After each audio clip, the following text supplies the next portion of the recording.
Hey everyone, welcome back to the channel and welcome back to Universal Orlando. We're at Islands of Adventure today and I am just thrilled to be here. It's been way too long and I could have made my way out, but there was a lot of stuff going on in day-to-day life. I didn't get around to making my way out here. The trek here is a little bit longer for me than Walt Disney World, so if I just want to get out of the house, sometimes I end up at Disney by default. Anyway, today we've got a part 3 on our hands. This is that Will I Fit series that we've been doing. Now, I know what some of you are thinking, why part 3?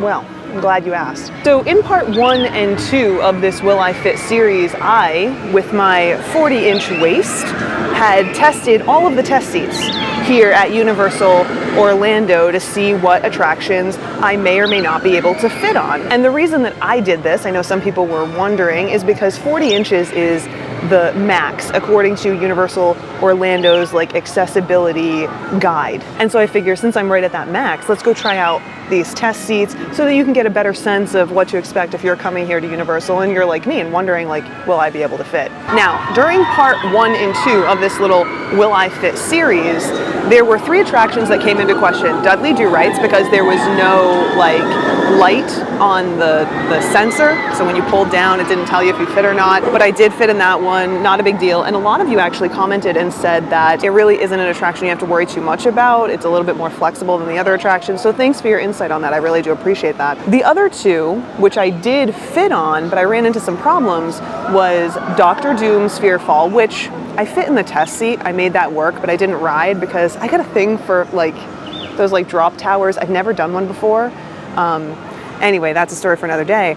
But the one that really got me thinking was the Incredible Hulk. See, the thing is, I fit on the Incredible Hulk in a standard seat. I didn't need a bigger seat in order to get on that attraction, but I was very uncomfortable in the hips, almost painful by the time I got off the attraction. And so that got me thinking, we should try this again. And I know what you're wondering, why try it again? Well, because I've gone through a bit of a life change recently. Been working a little bit on myself, dialing things in, and I've lost a good amount of weight since the last time that we did a Will I Fit video. And so I figure now that I've lost a few inches off my hips, let's try this again and see if that's enough to fit in the seat comfortably.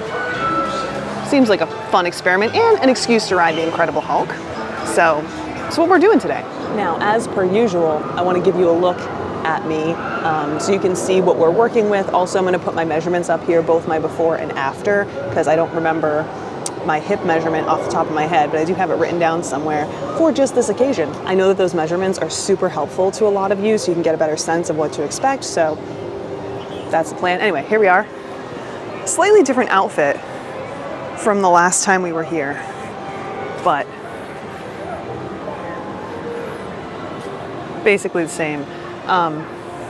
So there's that. Of course, small disclaimer, as per usual, we're just going to run through it real quick. This is for informational purposes. A lot of people find this type of thing helpful, and if you don't, you want to comment about people's bodies, whether you're talking about me or even the hypothetical, you're gone. You're going to be blocked. I've blocked people before, not as many as you would think though, so just know that, you know what I mean? There's not as much negativity out there as it sometimes seems like there might be. Still, I like to just put that disclaimer out there. So, all right, let's go have a dip. Also, as we make our way around the park, which we're doing, I just felt like doing a lap before we make our way over to Marvel Superhero Island. I think it's worth mentioning that this might be a terrible plan.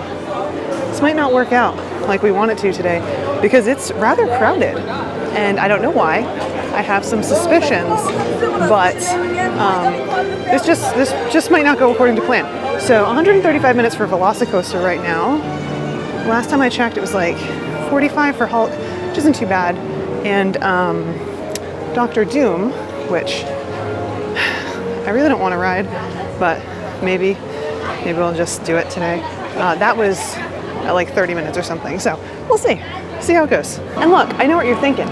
Kat, 30, 45 minutes, that's nothing. Why don't you just jump in? I think we can do better than that. I know it's not much of a wait, but also, it's nice and cool out right now. I mean, it's as cool as it's gonna get right now. So I'd rather be wandering around the park now and then a little bit later, maybe on our way out, pop into a queue, because it's usually air conditioned here at Universal. And most of them are indoors, at least for the most part, which is nice. So rather than wasting away the nice weather, we'll, you know, wait, wander around, then make our way back over. Also, I popped into the bathroom and I noticed that I had hair stuck to my neck because it's hot and humid out. And sometimes I have hair stuck to my forehead. Look, hair sticks to me. I'm sweating.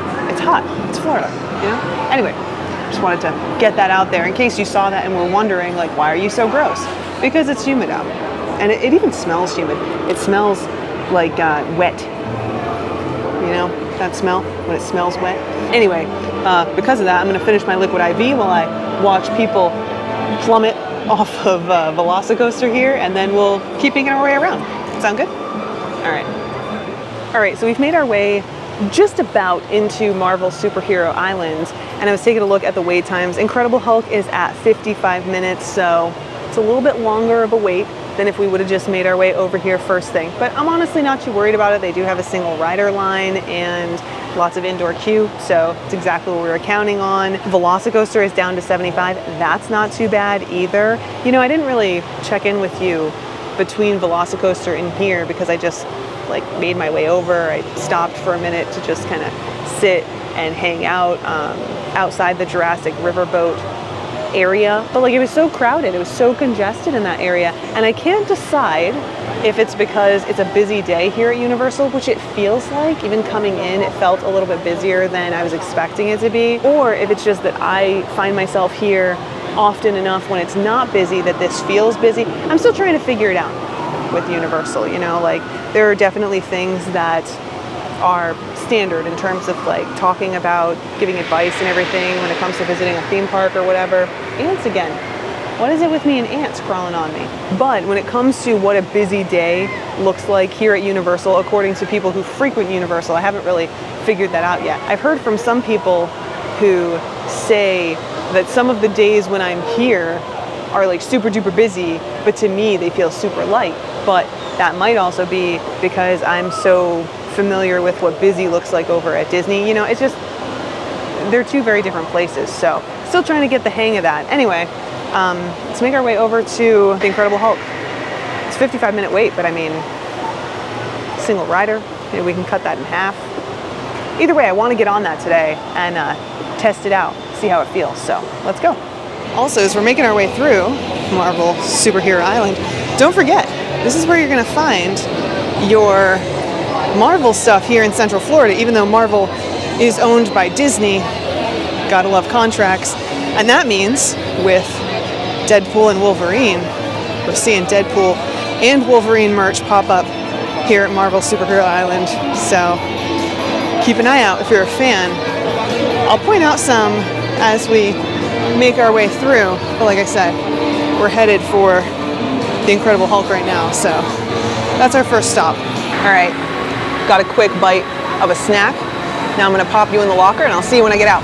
Well guys, we've done it. And I am proud to report that that was my first ever pain-free ride on the Incredible Hulk coaster. Now, the seat was snug, but in a good way. You want it to be snug. Of course, it's a roller coaster, but I definitely didn't feel like I was shoving myself into that seat in the same way that I did when I used to ride. For me, I felt like every time I sat in there, I was kind of like sitting off the seat, you know, and then the G-forces kind of shoved me in by the end and it was very uncomfortable, but that wasn't the case today at all. Which is good, because of course no one wants to be shoved into a seat. No one wants to be uncomfortable, but that's not to say that with a few more inches on my hips it didn't work. It did work. It just was uncomfortable. And you know, your level of comfort when you're on attractions like this is always like personal preference. Some people don't mind shoving themselves in so that they can ride. I'm one of those people, but if that's not for you, then now you have some measurements, you have a better idea of what to expect. But you know, while we're here, making our way out, let's pop into this store and take a look and see if there's any new merchandise that catches our eye. I am seeing some new merch around. Of course, I said we'll keep our eye out for any Deadpool merch, but definitely seeing a few things here and there. And they did recently have that garage sale for annual pass holders. So I feel like that means they were clearing out old merch so that they can make way for new merch. Let's see if we can spot any of it here as we make our way through. I know I always get hung up on these. I just think that they're so stinking cute. Do you guys have any of these? I would get the snake, of course. The Ravenclaw eagle, which looks like a raven there, looks like a blue jay over here. I don't know what's up with that, okay? Let me know if you're a big time Harry Potter fan, what you think the deal is with the Ravenclaw eagle. Like, I always thought it was a raven. Raven's right in the name. But then again, I've never read the books or anything, so, you know, I'm sure people are rolling their eyes at me.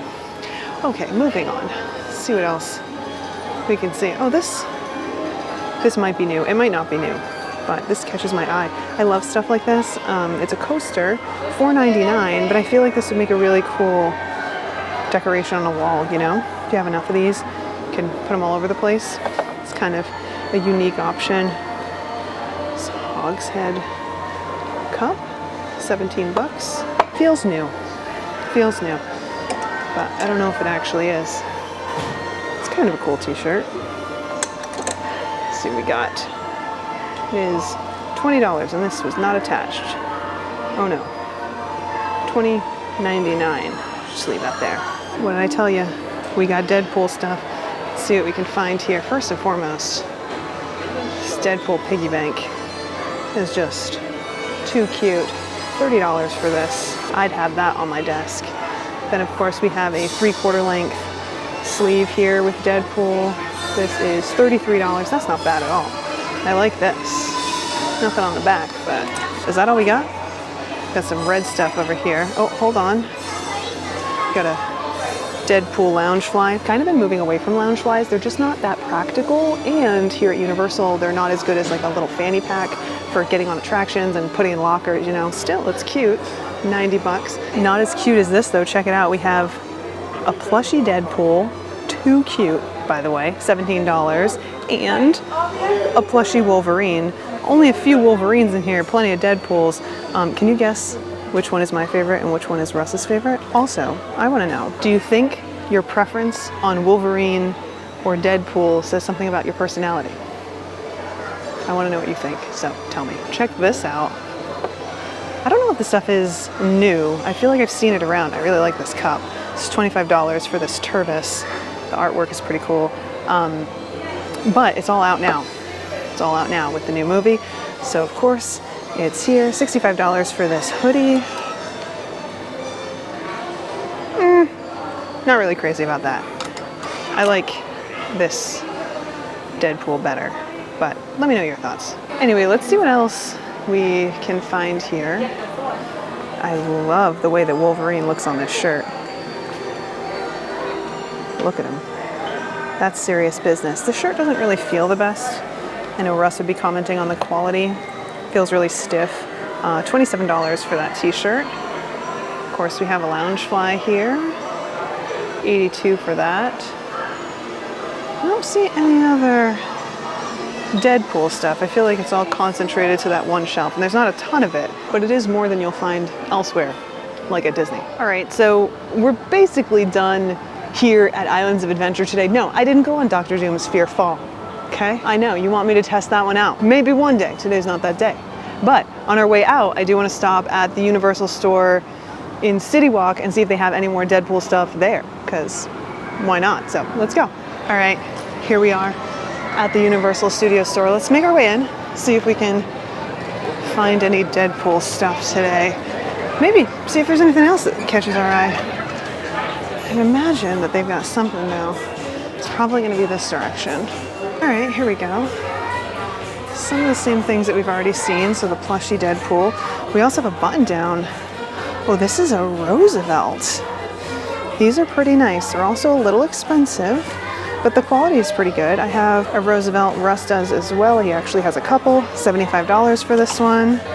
It's pretty cool. Let's take a closer look at the design. I don't know if you can see it, but it's pretty detailed.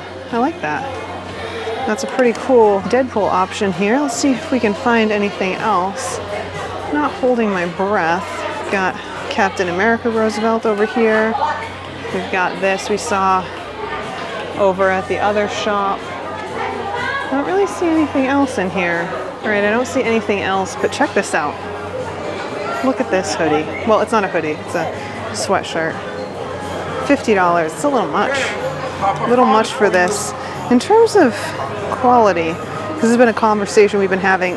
Not great quality. What is with the lousy quality on crew necks right now? Like maybe $35, $50, definitely too much. $56, way over the top. Actually, correction, I said $56. I meant to say $59 because that's how much similar sweatshirts are going for over at Disney, which is just wild. I want to know what you guys have to say though. Like, do you think that $50 or $60 is worth it for a sweatshirt like that, especially if you've felt it? You know, you've been to Disney, you've come here to Universal, you got your hands on that. Tell me your thoughts. I want to know. I mean, I have my opinions and Russ has his, but you know, these are just our opinions, so the more the merrier. But all right, we've about reached the Jeep, and that means our day here is done. Thanks so much for hanging out with me. This was a big day for me, being able to kind of record my progress. You know, like I mentioned, I've been kind of making some changes, so it's always interesting to see that recorded in a way that's beyond numbers on the scale or, you know, like a measuring tape, so that was fun. But I also hope that this answers some questions for those of you who are wondering what to expect if you're making your way here. Also, what did you think of that Deadpool merch? Would you buy any of it? Let me know in a comment down below. But yeah, you know what time it is? Time for me to go mop up. Thanks for hanging out with me, and I look forward to seeing you guys in the next one. Until then, bye.